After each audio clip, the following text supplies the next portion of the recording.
सर्वांना नमस्कार।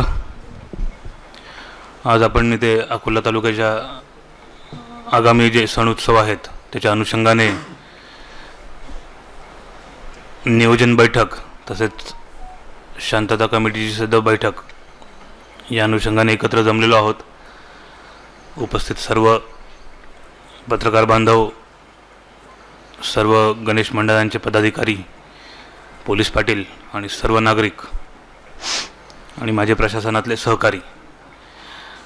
गणेश उत्सव हा आपल्या राज्यामधला एक खूप वर्षभरातला खूप मोठा उत्सव आहे। जवळपास 10 ते 12 दिवस हा उत्सव आपला चालतो। यामध्ये वर्षानुवर्षांपासूनची परंपरा आहे।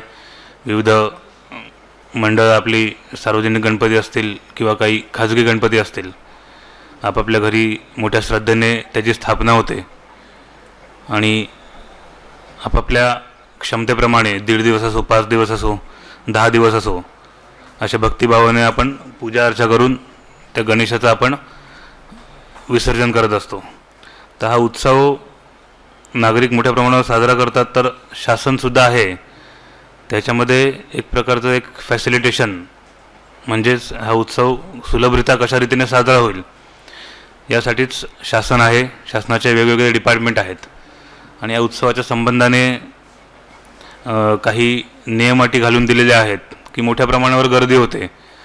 तर गर्दी झाली की ज्या नागरिकांचे जे दिनचर्या आहेत, जे आर्थिक उलाढाली असतील, त्यांचं येणं जाणं असेल, एक साध्या शब्दात सांगायचं तर ते त्याच्यामध्ये काही बाधा येऊ शकते। त्यामुळे हे बाधा न व्हावे आणि उत्सवी चांगल्या रीतीने व्हावा यासाठी हे नियमन केलेलं आहे। आणि ते नियमनसुद्धा जसं तहसीलदार साहेबांनी सांगितलं की सामाजिक बांधिलकी म्हणून आपलंसुद्धा कर्तव्य आहे, त्या नियमांप्रमाणेच आपला उत्सव साजरा व्हावा आणि कोणाला त्रास नाही व्हावा। आणि त्याच दृष्टीने सुद्धा कुठल्या प्रकारच्या जाचक अटी आपणसुद्धा काही लादायचा प्रयत्न करत नाही। ज्या काही साध्या सोप्या असतील, ज्यांना उत्सव चांगल्या प्रकारे साजरा होईल। आणि अकोले शहराचा आणि तालुक्याचा पण मागचा इतिहास बघितला तर सर्व मंडळं आणि सर्व नागरिकसुद्धा अतिशय शांततेने आणि त्यांच्या सहकार्याच्या भावनेने हा उत्सव साजरा करतात। त्यामध्ये एक शिस्तबद्ध पद्धतीचे वातावरण असते आणि एक जबाबदारीची जाणीवसुद्धा सर्व नागरिकांना आहे। त्यामुळे निश्चितच यावर्षीसुद्धा मला खात्री वाटते की हा उत्सव अतिशय चांगल्या पद्धतीने आपण सर्वजण साजरे कराल। याच्यामध्ये काही सूचनासुद्धा आल्या की अकोले शहराची मंडळांची एक वेगळी नियोजन बैठक आपण लावावी। तर निश्चितपणे PI साहेबांना मी विनंती करेन की अशी बैठक आपण आयोजित करावी आणि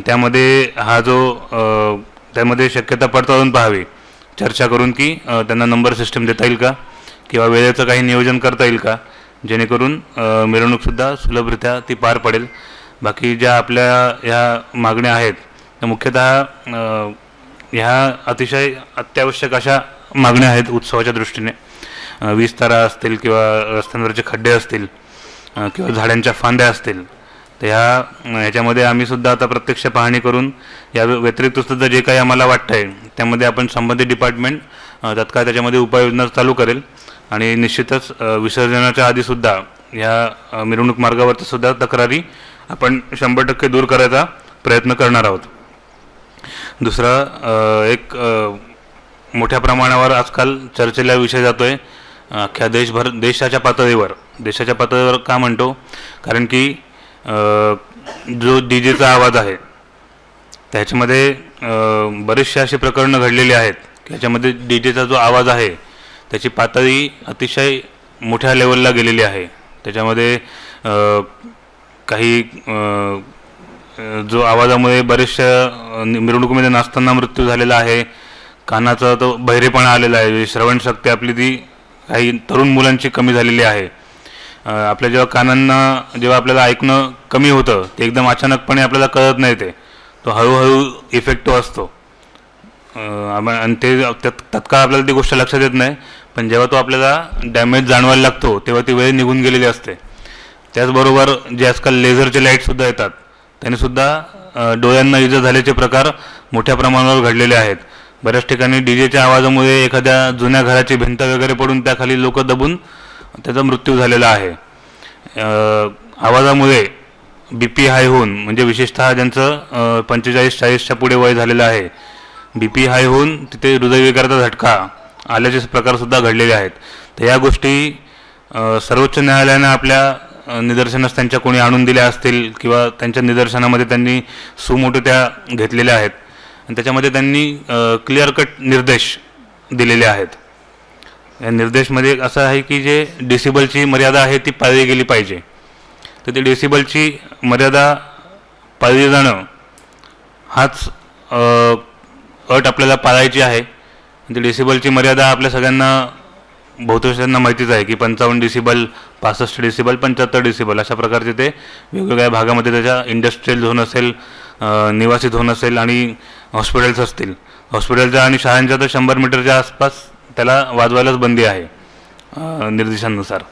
आणि आपल्या या निमित्ताने आपला जो ध्वनी प्रदूषण कायदासुद्धा अस्तित्वामध्ये आहे आणि या बाबतीत पुन्हा एकदा सुप्रीम कोर्ट आणि हायकोर्ट यांचे क्लिअर कट निर्देश यावर्षीसुद्धा आलेले आहे. म्हणून यावर्षी चर्चा त्याची जास्त होते की ह्याच्यामध्ये काहीतरी नियमन पाहिजे.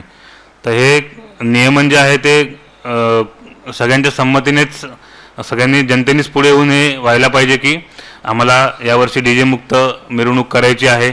आपल्याला त्याचा पर्याय म्हणून पारंपरिक वाद्यसुद्धा आहेत. प्रश्न राहतो खर्चाचा. काही मंडळांचं म्हणणे की आम्हाला ते पारंपरिक वाद्य परवडत नाही किंवा मग तो DJचा मला परवडतो. तर याला असं आहे की याला कारण हेच आहे की ज्यांची संख्या कमी आहे, पारंपरिक वाद्य जे मंडळ आहेत त्यांना मागणी जास्त आहे म्हणून त्यांची किंमत जास्त असते, लक्षात घ्या. आणि DJ भरपूर आहेत, भरपूर असल्यामुळे त्याला कॉम्पिटिशन कमी आहे, त्यामुळे ते पाहिजे त्या भावामध्ये तुम्हाला द्यायला तयार असतात. जर DJ बंद झाले आणि पारंपरिक मंडळ वाढले, आपोआप त्यांची किंमतसुद्धा कमी होणार आहे, लक्षात घ्या. आणि असेही आपल्याकडे तरुणांमध्ये एक रोजगाराचं त्यांना साधन उपलब्ध होतं. समजा मंडळांची संख्या वाढली तर त्यांना त्याच निमित्ताने त्यांना रोजगारसुद्धा मिळणार आहे पुढे जाऊन, भले तो सीझनल का असे ना.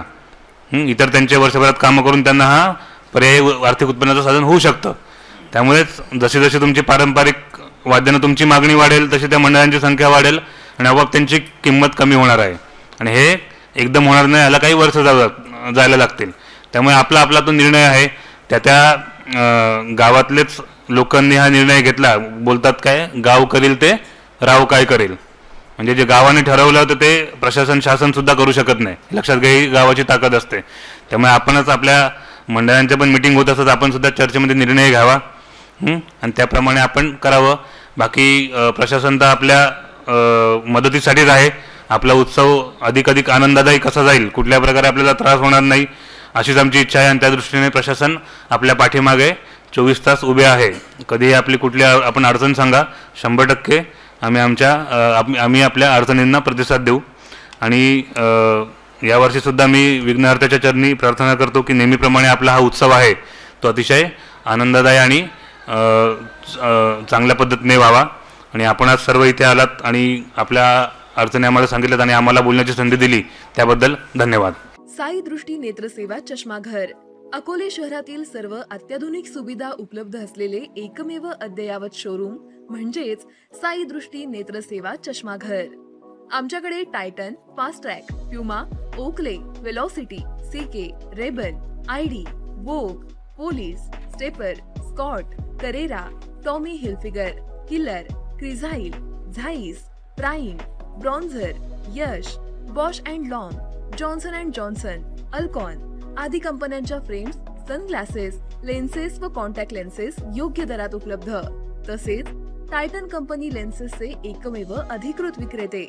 आता अकोल्यात प्रथमच ऑटो मशीनद्वारे चष्म्याची रोबोटिक फिटिंग. प्रोग्रेसिव्ह चष्म्यासाठी डोळ्यांचे व चष्म्याचे अचूक मोजमाप करण्यासाठी जाईस कंपनीचे सॉफ्टवेअर असलेला ऍपल कंपनीचा टॅब.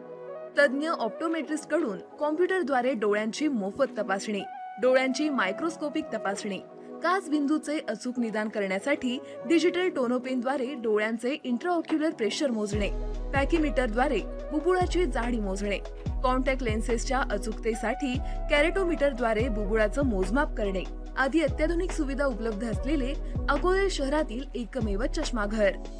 आपल्या अनमोल डोळ्यांच्या समस्येसाठी बिर्ला आय हॉस्पिटल नाशिक यांच्या माध्यमातून तज्ञ डॉक्टर दर गुरुवारी सकाळी 10:30 ते 3:30 पर्यंत साई दृष्टी नेत्रसेवा चष्माघर इथे उपलब्ध राहतील.